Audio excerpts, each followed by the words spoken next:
Hello बच्चों, नमस्कार। कैसे हैं आप सब? तो बच्चों, आज हम पढ़ेंगे विनियोग लेखे।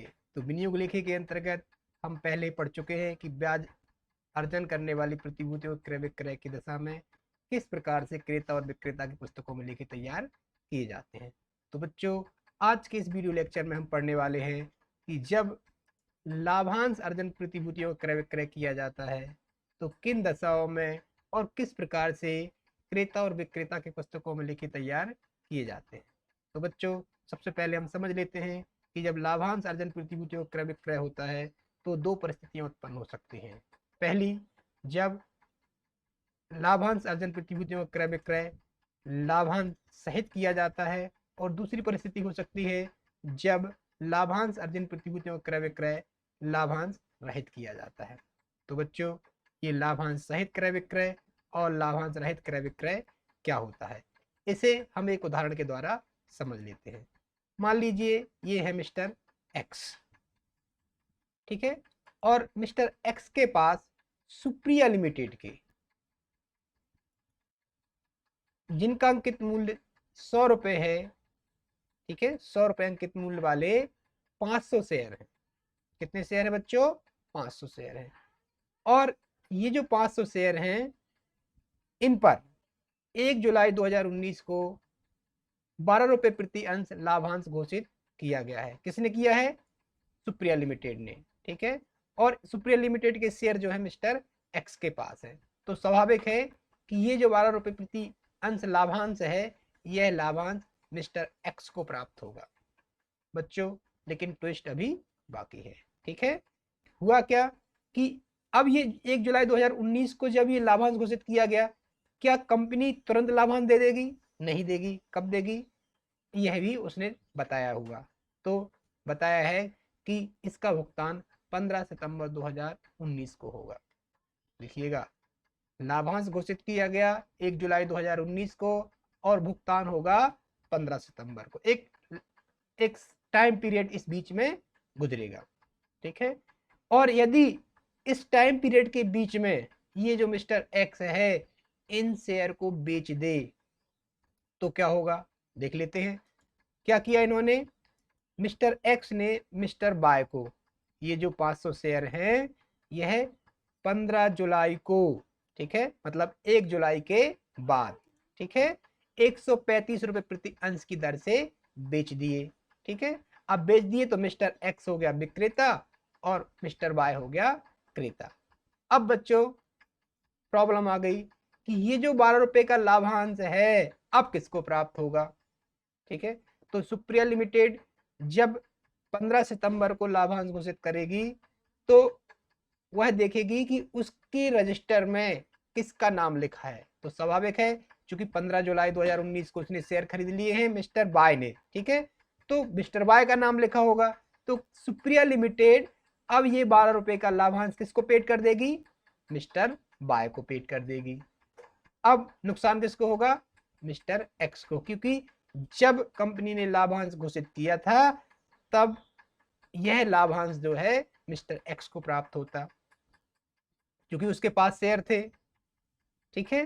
तो ऐसी स्थिति में जो मिस्टर एक्स है मिस्टर बाय से कहेगा कि चूंकि कंपनी ने लाभांश घोषित कर दिया है तो ये 12 रुपए का लाभांश आप मुझे चुकता कर दो, क्योंकि आपको तो भविष्य में प्राप्त हो जाएगा, ठीक है।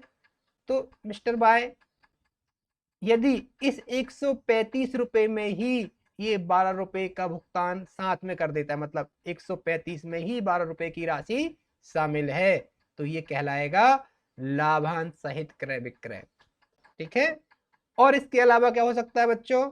इसके अलावा हो सकता है कि जो 12 रुपए का प्रति अंश लाभांश है यह 135 के अलावा अलग से बाय द्वारा पेड किया जाए, तो यह कहलाएगा लाभांश रहित क्रय विक्रय। अर्थात जब क्रय विक्रय मूल्य में लाभांश की राशि शामिल हो तो वो लाभांश सहित क्रय विक्रय होगा, और यदि लाभांश का भुगतान अलग से किया जाए, ठीक है, 135 के अलावा जो क्रय विक्रय मूल्य है उसके अलावा, तो ये लाभांश रहित क्रय विक्रय कहलाएगा, ठीक है बच्चों। तो इस प्रकार से जो है दो परिस्थितियां होती है लाभांश अर्जन प्रतिभूतियों क्रय विक्रय की दशा में, या तो क्रय विक्रय लाभांश सहित होगा या लाभांश रहित होगा। तो बच्चों अब हम देख लेते हैं इसको कैसे लेखा पुस्तकों में लिखा जाएगा। ठीक है, तो यही सवाल है। ठीक है, इसको व्यवस्थित तरीके से लिख लेते हैं। यहाँ पर 1 अप्रैल 2019 को मिस्टर एक्स के पास सुप्रिया लिमिटेड के 55,000 रुपए पर 50,000 के समतांश थे, अर्थात जो अंकित मूल्य है वह तो 50,000 का था, लेकिन उन्हें खरीदा है इन्होंने 55,000 में। तो लागत मूल्य कितना है? 55,000 है। ठीक है, और अंकित मूल्य कितना है? पूरे अंशों का 50,000। ठीक है, और प्रति अंश अंकित मूल्य 100 रुपए था, अर्थात उसके पास 500 शेयर थे। ये हम पहले ही देख चुके थे। 1 जुलाई 2019 को, सॉरी 15 जुलाई 2019 को मिस्टर एक्स ने समस्त अंशों को मिस्टर वाई को 135 अंश की दर से लाभांश सहित बेच दिया।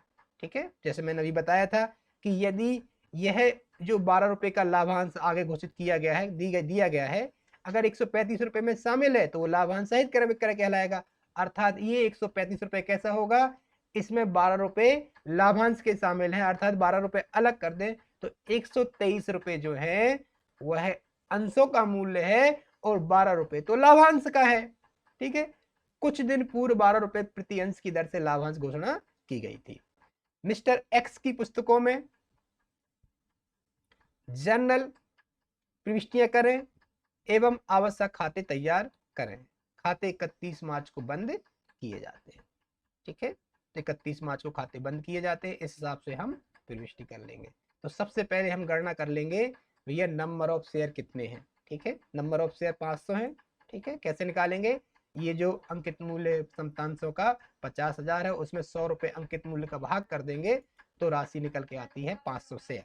ठीक है, इस प्रकार से जो मिस्टर एक्स के पास जो शेयर है वह 500 थे। ठीक है, और पूरे के पूरे शेयर इसने किसको बेच दिए हैं? मिस्टर वाई को बेच दिए हैं। कितने में बेचे हैं? 135 में। लेकिन क्या ये 135 एक्चुअल प्राइस है? नहीं, इसमें क्या होगा? जो विक्रय के खर्चे हैं वो भी शामिल हैं, और जो 12 रुपए का लाभांश है, चूंकि लाभांश सहित विक्रय किया गया है तो इसमें 12 रुपए लाभांश भी शामिल है।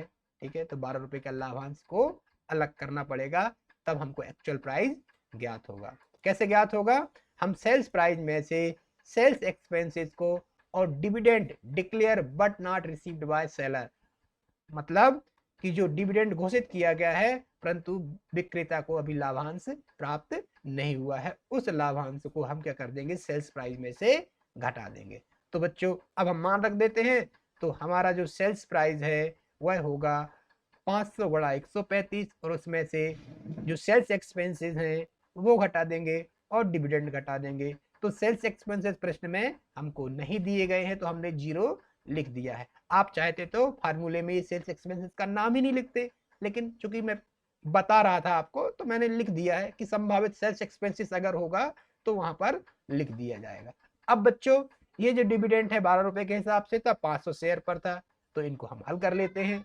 ये आ जाता है 67,500 माइनस 6,000। ठीक है, और निकल के आ जाता है 61,500, अर्थात जो एक्चुअल सेल्स प्राइस है वह कितना है? 61,500 है। और जो मिस्टर एक्स है भैया, उसने कितने में खरीदा था इनको? 55,000 में खरीदा था, तो 55,000 के शेयर को उसने 61,500 में बेच दिया, तो प्रॉफिट हो गया। तो अब हम कर लेते हैं प्रॉफिट एंड लॉस की गणना। तो प्रॉफिट और loss on sale of share, यहाँ पर तो प्रॉफिट निकलेगा। ठीक है, तो निकाल लेते हैं। Actual sales price of share में से हम क्या कर देंगे? जो है घटा देंगे कास्ट ऑफ शेयर प्राइस। ठीक है, कितना है? 55,000, और अंतर की राशि जो आएगी कितनी आ रही है? 6,500। ये 6,500 हमारा प्रॉफिट होगा। अब बच्चों इसकी हम प्रविष्टि कर लेते हैं। ठीक है, इनके लिए हम क्या कर लेते हैं? प्रविष्टियां कर लेते हैं। ठीक है बच्चों, तो प्रविष्टि के लिए हम जर्नल का प्रारूप बना लेते हैं। प्रारूप आपको पता है कैसे बनता है? Date, particular, LF number, debit amount और क्रेडिट अमाउंट। ठीक है, तो सबसे पहले हम बेचने की एंट्री करेंगे। कितनी तारीख को बेचा है? 15 जुलाई 2019 को। शेयर बेचे गए हैं तो राशि प्राप्त होगी। Bank account debit. ठीक है, और अब जो राशि प्राप्त हुई है वह दो भागों में विभक्त है। दो कौन कौन से भाग हैं बच्चों?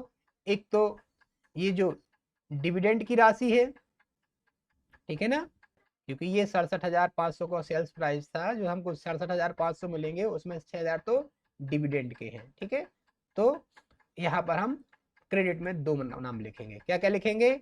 To share in Supriya limited account और टू डिविडेंड अकाउंट। ठीक है, डिविडेंड अकाउंट कितना था? 6,000। इस प्रकार से बच्चों हमारी जो शेयर को बेचने की प्रविष्टि है वह हो जाती है। क्या हो जाती है? बैंक अकाउंट डेबिट, 67,500 के टोटल शेयर बेचे गए हैं, लेकिन ये एक्चुअल सेल्स प्राइस नहीं है। एक्चुअल सेल्स प्राइस 61,500 है, जो शेयर का प्राइस है, और उसमें 6,000 और अलग से है। टू डिविडेंड अकाउंट, 6,000 डिविडेंड लिख दिया हमने बच्चों। इस प्रकार से हमको 67,500 रुपये प्राप्त हो जाते हैं। ठीक है, इसका हम नरेशन लिख देते हैं बच्चों। Being sold 500 to share of ₹100 each at the rate of 135 cum dividend, अर्थात लाभांश सहित हमने शेयर को बेच दिया है। अब बच्चों हम अगली प्रविष्टि करेंगे। ठीक है, ये जो हमको डिविडेंड मिला है, ठीक है, इसको हम लाभ हानि खाते में हस्तांतरित करेंगे, और जो हमको प्रॉफिट हुआ है यहाँ पर 6,500 का, उसका भी हम लेखा कर लेंगे। ठीक है, तो 31 मार्च 2020 को, ठीक है, क्योंकि वर्ष जो है 31 मार्च 2020 को समाप्त होगा। ठीक है, dividend account debit to profit and loss account. ठीक है, कितना? 6,000। ठीक है, तो डिविडेंड कहाँ ट्रांसफर कर दिया हमने? लाभ हानि खाते में। तो being transfer of amount of dividend to profit and loss account. ठीक है, एक और प्रविष्टि करनी है प्रॉफिट एंड लॉस की, तो प्रॉफिट एंड लॉस को भी हम प्रॉफिट एंड लॉस अकाउंट पे ट्रांसफर कर देंगे। ठीक है, तो कर देते हैं बच्चों अगली प्रविष्टि। क्या हो जाएगी प्रविष्टि? Share in Supriya limited account debit to profit and loss account. कितने का प्रॉफिट एंड लॉस हुआ था? 6,500 का। इसकी कैलकुलेशन हम पहले ही कर चुके हैं। ठीक है बच्चों, तो यहाँ पर हमने राशि लिख दी, और नरेशन लिख देंगे being transfer of amount of profit on sale of share to profit and loss account. तो इस प्रकार से बच्चों हमने जो एक्स है उसकी पुस्तकों में लेखा प्रविष्टियां कर ली हैं। ठीक है, अब बच्चों हम खाते बना लेते हैं। खाते किस प्रकार से बनेंगे? एक तो बनेगा shares account, shares in Supriya limited account. ठीक है बच्चों, अब इसका हम प्रारूप बना लेते हैं। प्रारूप आपको पता है, दो पक्ष होते हैं, डेबिट क्रेडिट, और चार चार दूनी 8, अर्थात डबल 8 कॉलम होते हैं। अब बच्चों आपको करना क्या है? सबसे पहले तो सुप्रिया लिमिटेड में जो शेयर थे उनका बैलेंस लिख लेना है, जो कि डेबिट में लिखा होगा। 1 अप्रैल 2019 को लिख देंगे टू बैलेंस बीडी। कितने का शेयर थे? 55,000 के। ठीक है, भविष्य में इनको हमने बेच दिया। कितनी तारीख को बेचा है? तो बेचने की एंट्री हम क्रेडिट पक्ष में कर देंगे। ठीक है, लिख देते हैं क्रेडिट साइड में कितनी तारीख को बेचा है? 15 जुलाई को बेचा है, तो लिख देंगे 15 जुलाई बाय बैंक अकाउंट। कितने में बेचा है? 61,500 में। वैसे तो 67,500 प्राप्त हुए थे बच्चों हमको, लेकिन उसमें से जो हमारी राशि है वह कितनी आएगी? 61,500, क्योंकि एक्चुअल सेल्स प्राइस 61,500 था। ठीक है, अब 61,500 में जो हमने बेचा है तो 6,500 का प्रॉफिट हुआ। ठीक है, तो प्रॉफिट को लिख देंगे हम डेबिट साइड में। कितनी तारीख को?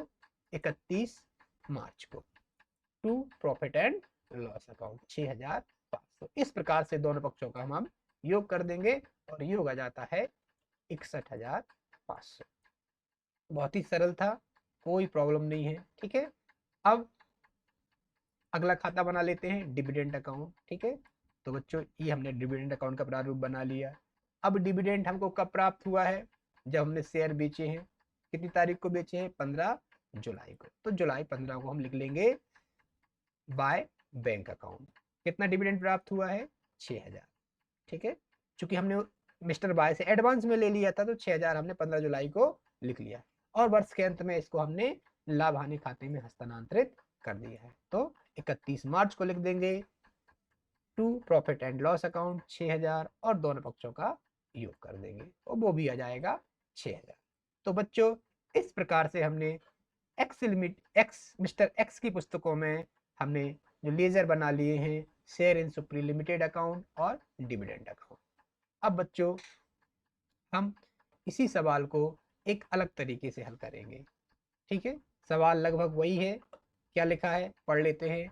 1 अप्रैल 2019 को मिस्टर एक्स के पास सुप्री लिमिटेड के 55,000 पर 50,000 के समतांश थे। वही लाइन दोहराई गई है। प्रति अंश का अंकित मूल्य 100 रुपये था। 15 जुलाई 2019 को मिस्टर एक्स ने समस्त अंशों को मिस्टर बाय को 135 रुपये की दर से लाभांश रहित बेच दिया। यहाँ ध्यान दीजिएगा बच्चों, कैसा बेचा गया है? लाभांश रहित बेचा गया है। अर्थात जो है मिस्टर एक्स है उसने जो 135 रुपये मिस्टर बाय से वसूल करने हैं, ठीक है, प्रति अंश के हिसाब से, उसमें लाभांश की राशि शामिल नहीं है। कुछ दिन पूर्व 1 जुलाई 2019 को 12 रुपये प्रति अंश की दर से लाभांश की घोषणा दी गई थी, जिसका भुगतान 15 सितंबर को प्राप्त हुआ है। मिस्टर एक्स की पुस्तकों में जर्नल की प्रविष्टियां करनी है, आवश्यक खाते बनाने हैं और 31 मार्च को खाते बंद किए जाते हैं। तो आपको सवाल हल कर लेना है। तो सबसे पहले हम नंबर ऑफ शेयर निकाल लेंगे जो कि 500 आए थे, पहले ही आप कैलकुलेट कर चुके हैं। फिर हम एक्चुअल सेल्स प्राइस निकाल लेंगे। यहाँ पर चूंकि इसमें डिविडेंड शामिल नहीं है तो डिविडेंड को नहीं घटाएंगे, सिर्फ सेल्स एक्सपेंसेस को घटाया जाएगा। ठीक है, तो सेल्स एक्सपेंसेस प्रश्न में दिए नहीं गए हैं। ठीक है, तो क्या करेंगे, सेल्स प्राइस में से सेल्स एक्सपेंसेस को घटाएंगे तो कितना आएगा? सेल्स एक्सपेंसेस 0 है तो 67,500। ये पूरा का पूरा क्या आ गया आपका बच्चों? एक्चुअल सेल्स प्राइस आ गया। ठीक है, अब बच्चों हमें निकालना है कि शेयर बेचने से हमको प्रॉफिट हुआ कि लॉस हुआ। तो profit or loss on sale of share. तो बच्चों 55,000 के शेयर 67,500 बेच दिए तो प्रॉफिट ही होगा। तो एक्चुअल सेल्स प्राइस में से हम क्या कर देंगे बच्चों? हम घटा देंगे कास्ट ऑफ शेयर। ठीक है, जो कि आया है 55,000 और अंतर की राशि जो आ रही है वह आ रही है 12,500। ये हमारा प्रॉफिट हो गया। ठीक है बच्चों, कोई प्रॉब्लम नहीं है। अब बच्चों हम जनरल की प्रविष्टियां कर लेते हैं। तो बच्चों जनरल का प्रारूप आपसे बनता है, date, particulars, LF number, debit amount और क्रेडिट अमाउंट। शेयर कब बेचे गए हैं? 15 जुलाई 2019 को। बैंक अकाउंट डेबिट 67,500 प्राप्त हुए हैं, ये पूरे शेयर के प्राइस हैं। तो to share in Supriya limited account, ठीक है, और 67,500। ठीक है, चूंकि डिविडेंड तो प्राप्त हुआ नहीं है इसमें। ठीक है, पूरे 67,500 हमने share in Supriya limited account के नाम से क्रेडिट कर दिए। ठीक है, being sold off 500 equity share of ₹100 each at the rate 135 x dividend. यहाँ पर एक्स डिविडेंड है, अर्थात इसमें डिविडेंड की राशि शामिल नहीं है। ठीक है, अब बच्चों हम अगली प्रविष्टि कर लेंगे 15/9/2019 को। क्यों कर रहे हैं देख लीजिएगा बच्चों, क्योंकि ये जो है 12 रुपए का लाभांश जो है, चूंकि हमने लाभांश रहित बेचा था, ठीक है, अर्थात लाभांश प्राप्त करने का अधिकार किसका रहा? मिस्टर एक्स के पास ही है। किसके पास है? मिस्टर एक्स के पास। उसने अपने लाभांश का अधिकार नहीं बेचा।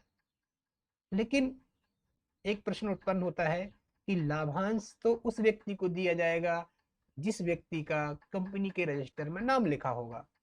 तो इस संबंध में मैं आपको बताना चाहता हूं कि यदि विक्रेता और क्रेता इस संबंध में एक सूचना किसको दे देते हैं? कंपनी को दे देते हैं कि मैंने लाभांश रहित विक्रय किया है और लाभांश विक्रेता अर्थात मिस्टर एक्स को ही दिया जाए। ठीक है, तो ऐसा कुछ उनके बीच अनुबंध हुआ होगा।